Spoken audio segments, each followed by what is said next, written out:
الله أعلى وأكبر، الله أقوى وأقدر ممن عدا.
نحمده ونصلي على رسوله الكريم اما بعد اعوذ باللہ من الشیطان الرجیم بسم اللہ الرحمن الرحیم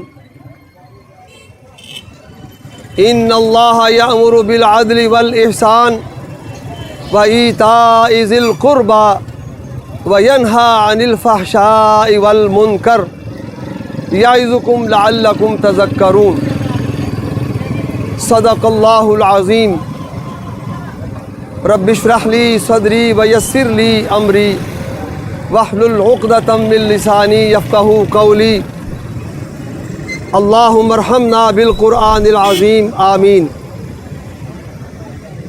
میرے محترم دوستو، عزیزو، بھائیو، آپ سب کو السلام علیکم۔ آج جس مہم پر تنظیم اسلامی کا کیمپ چوک گھنٹہ گھر میں حاضر ہے، اس کا عنوان ہے بے حیائی کا سد باب۔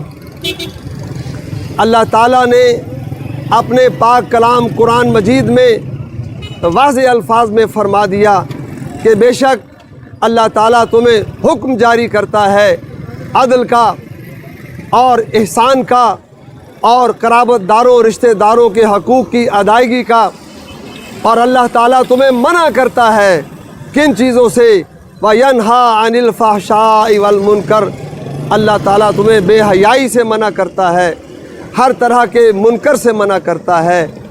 اس کیمپ کا مقصد آگاہی منکرات ہے، لوگوں کو آگاہی دینے کے لیے کہ اللہ تعالیٰ نے انسان کو، مسلمان کو بے حیائی سے منع کیا ہے، اور حدیث پاک میں نبی کریم صلی اللہ علیہ وسلم کا ارشاد ہے اللہ تعالیٰ تمہیں ہر طرح کی بے حیائی سے منع کرتا ہے، وہ چھپی ہوئی ہو یا اعلانیہ ہو۔